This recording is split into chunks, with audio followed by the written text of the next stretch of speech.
Good morning. Feels like it's extremely noisy here. The traffic is loud. The trains are coming. But we're going to continue because I would very much like to finish chapter 3 today. So on page 68 from Altered Perceptions in Sports, Frank Smithy, while climbing Everest in 1933, had a similar experience. All the time that I was climbing alone, I had the feeling that there was someone with me.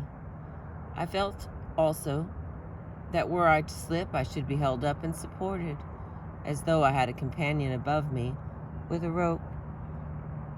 Sir Ernest Shackleton had the same experience when crossing the mountains of South Georgia after his hazardous open boat journey from Elephant Island, and he narrates how he and his companions felt that there was an extra someone in the party. When I reached the ledge, I felt I ought to eat something in order to keep up my strength. All I had brought with me was a slab of Kendal mint cake. This I took out of my pocket and carefully divided into 2 halves, turned around with 1 half in my hand to offer my companion.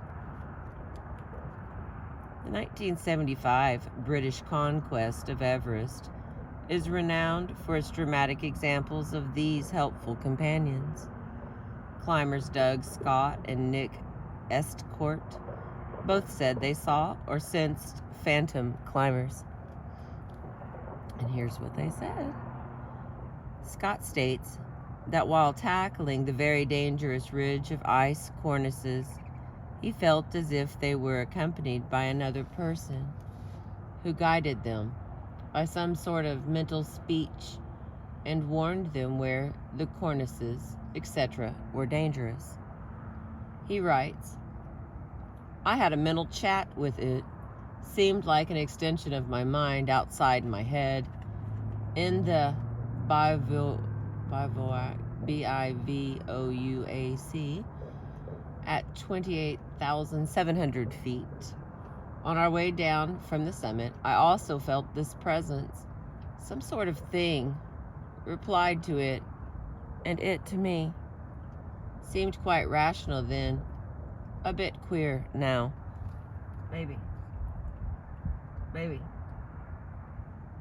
Are you alright? I can hear you. What do you need? I gave you covers. I know it's cold. All right, on to the next story. I have to deal with the audience that's here. I've got one licking dog and one wants to be snuggled. So here we go. Nick Estcourt described a similar experience, though he was not climbing with Scott. It happened early in the morning as he delivered an oxygen bottle from Camp 4 to Camp 5. I set off on my own at about 3:30 in the morning, pulling up the fixed ropes leading up to Camp 5. I was about 200 feet above the camp when I turned around. I can't remember why, but perhaps I had a feeling that someone was following me. Anyway, I turned around and saw this figure behind me. He looked like an ordinary climber, far enough behind so that I could not feel him moving up the fixed rope, but not all that far behind.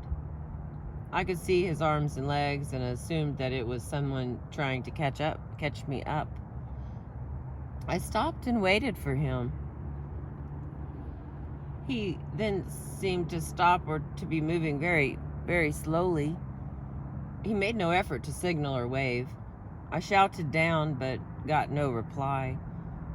And so in the end I thought, sod it, I might as well press on. I wondered if perhaps it was Ang Furba coming through from Camp 2, hoping to surprise us all by being at Camp 5 when we arrived that morning. What a surprise. I carried on and turned around 3 or 4 times between there and the old site of Camp 4, and this figure was still behind me. It was definitely a human figure with arms and legs, and at one stage I can remember seeing him behind a slight undulation in the slope from the waist upwards, as you would expect, with the lower part of his body hidden in the slight dip. I turned round again as I reached the old site of Camp 4, and there was no one there at all. It seemed very eerie. I wasn't sure if anyone had fallen off or what. He couldn't possibly have had time to have turned back and dropped back down the ropes out of sight. Since I could see almost all the way back to Camp 4, the whole thing seemed very peculiar. Pretty morning. These two incidents occurring, as they did at different times and to different people during the 1975 Everest expedition, were given an even more bizarre twist. C.J. Williamson, writing in the Journal of the Society for Psychical Research, related that after a friend of his died, he tried to contact him by means of automatic writing. He began to receive messages purporting to come from his deceased friend, who had been a radio operator. Many of the messages Williamson received could be verified, but he could also see that some of his own memories or thoughts could have been their source. He therefore devised a test for his friend.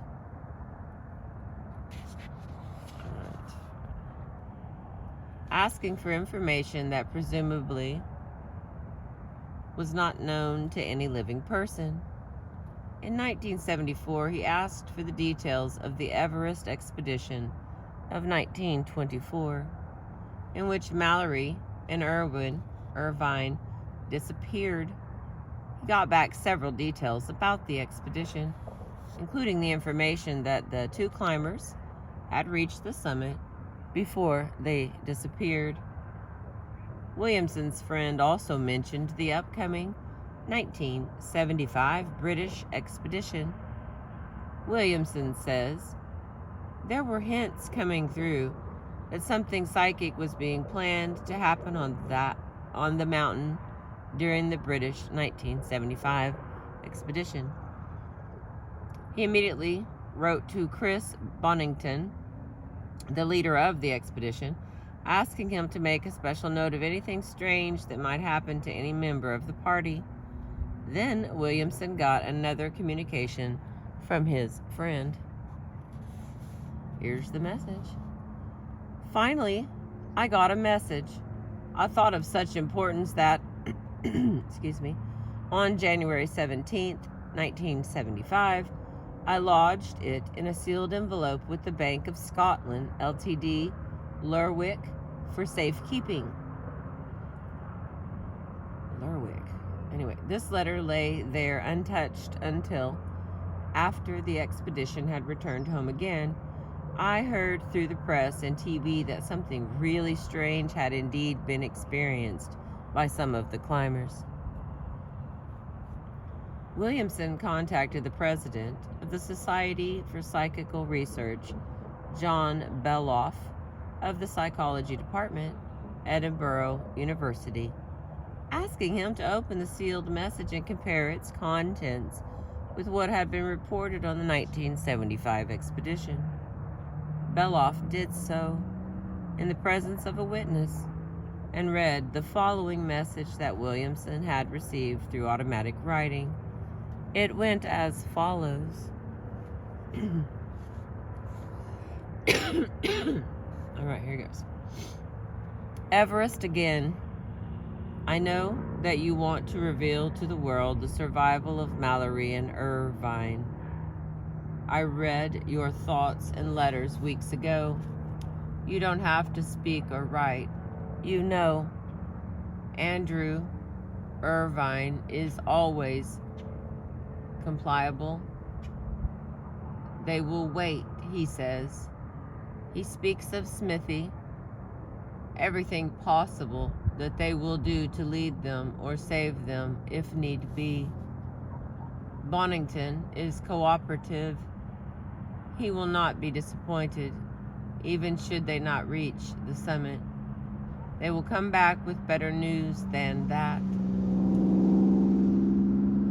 On the mountain, they will see others not of their own party, others who simply could not be there in the physical body. He will tell you all when they arrive back. Will they reach the summit, you ask? Weather will be difficult and ice crevasses. Disaster to some, but Bonington will come back safely. Hasty, or is it Haston, will be in very great danger, and I doubt and trust for his safety.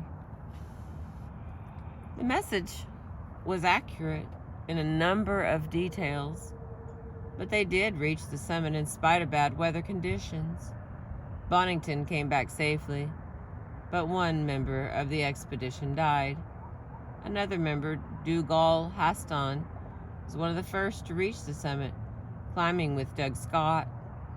On the way down, they were overtaken by darkness and were forced to spend the night in the highest bivouac, B-I-V-O-U-A-C,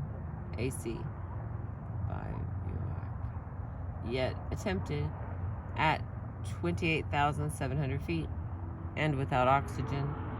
Haston's life was in danger, but he survived. In his book, Bonington discusses but rejects the possibility that Estcourt hallucinated the figure because he wasn't acclimated to the altitude.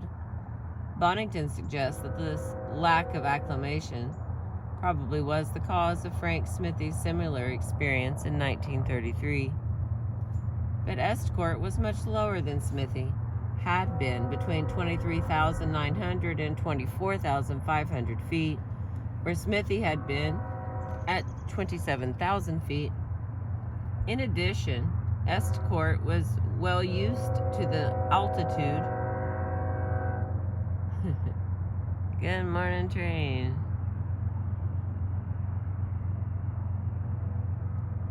Bonington suggests that Estcourt had a psychic experience related either to the death of a member of the expedition that was to take place later that day, or to the past tragedy. Estcourt was near the spot where a Sherpa, who had worked very closely with Nick in the autumn of 1972, had perished in an avalanche in the autumn of 1973. Autumn's a fancy word for fall. Williamson also discounts lack of oxygen. I think that train's messing with me. It has nothing to do with me. I was just joking. It's just a joke. They don't usually make that much noise, but maybe they do. Williamson also discounts lack of oxygen and the altitude, observing that Everest had often been climbed with and without oxygen, but with no reports of strange encounters except for this 1975 expedition, as had been predicted in the communication he received from his friend. He was evidently unaware of Frank Smithy's experience, although the communication he received did refer to him. But after all these qualifications and explanations have been considered, the startling fact remains that Williamson's message, received through automatic writing, did successfully predict that on the mountain they will see others, not of their own party. The same Dougal Haston, who took part in the 1975 Everest expedition, describes what may have been an apparition in his autobiography, published prior to the 1975 expedition. Climbing in the Alps, he and his companions spent the night in an empty climber's hut. About 2 a.m., he was jerked awake by noises. He heard footsteps walking around in the room above and then descending the stairs. The door latch was rattled but not opened. Next, he heard footsteps going up the stairs, followed by silence. In the morning, he said nothing, but his companion mentioned that he had heard the sounds, so Haston knew he hadn't been dreaming. Together they combed the hut, but found nothing. Because of bad weather, they had to spend a second night in the hut, and again at 2 a.m. the same sounds were heard once more. They got up and checked the corridor, finding nothing. They didn't feel up to tackling the floor above. The following day, Haston was flipping through the Climbs book and found a note in it concerning the death of the hut's guardian in an avalanche. In the 1972 single-handed transatlantic yacht race, a number of hallucinations and illusions were experienced, some of them premonitions. Glenn Bennett, who reported on the race, stresses the harmful effects of fatigue and prolonged exposure to the elements. He points out, and rightly so, that sensory deprivation often leads to disturbances in perception and thinking. Bennett's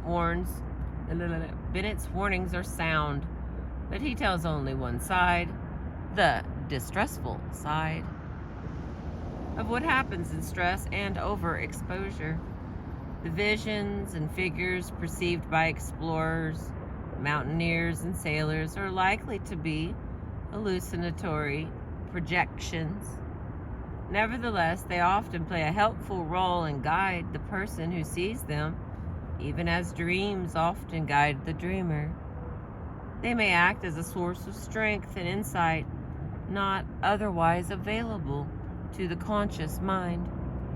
Often it is while the mariner or mountaineer is unconscious, ill, or otherwise unable to cope, that these compensatory figures appear and somehow personify inner resources of strength and insight that the beleaguered person is not able to call on in the ordinary way. All right, this is the last part of Altered Perceptions. 2 small paragraphs, all things considered. Extraordinary conditions call forth extraordinary capabilities. What does it matter if the aid seemingly comes from outside? The important part is that the aid is forthcoming. If it cannot be consciously summoned, then it often breaks through from our unconscious depths. It is almost as if, to use Shaw's phrase, there is a friend behind the phenomena. A number of explorers testify to some such reality. Adventurer Wilfred Noyce, explaining that it is that adventurer Wilfred Noyce, explaining what it is that draws some of us to the heights and depths and lonely places of the globe, says, excuse me, we go out because it is in our nature to go out, to climb the mountains and sail the seas, to fly to the planets and plunge into the depths of the oceans. By doing these things, we make touch with something outside or behind, which strangely seems to approve our doing them.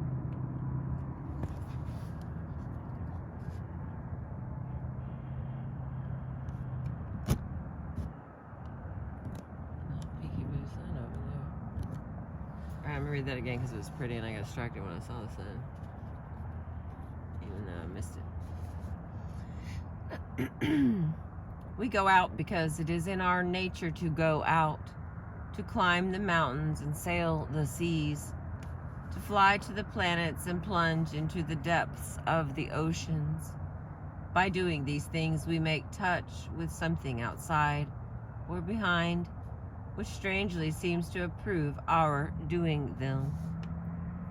The altered states of perception experienced by athletes indicate that there are ways of perceiving ourselves, each other, and our world that can enable us to extend our boundaries. We can go beyond our limits and experience a rewarding oneness, both within and without. Thou art that the Indian sages have always taught. In sport, the beyond that is within begins to perceive its oneness with the beyond that is without. I don't wait, but I'm just going to show you that one, and then you can read it on your own time and try to figure out what that was saying. I know I'm getting a funny sign. Forgive me.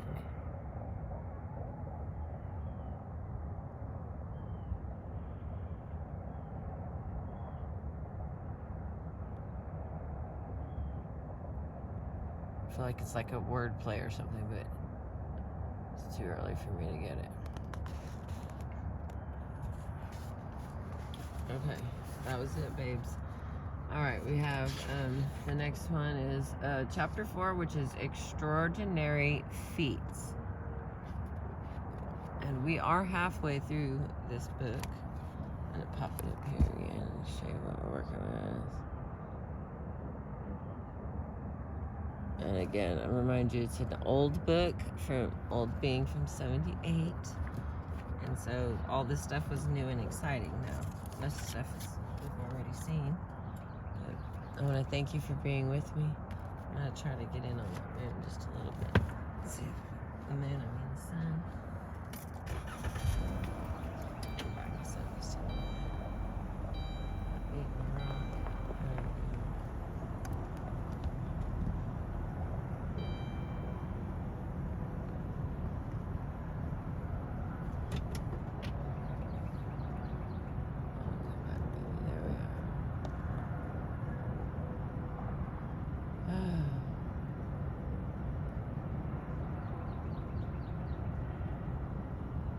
It's gonna get later and later.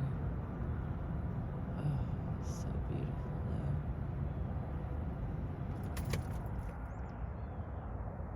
though. And I have some popsicle dogs in here. I think they're freezing.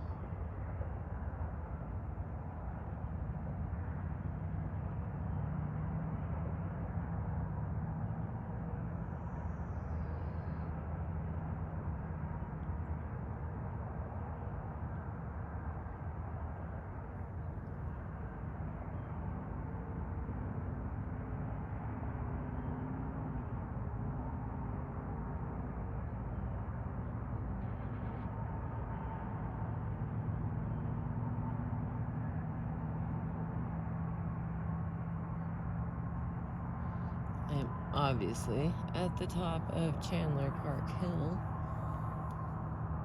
and because I read up here, sometimes people can sit underneath on the lower level and hear me reading. It's very appreciated. Okay, you know I gotta go to work, so I appreciate you. Have a wonderful day.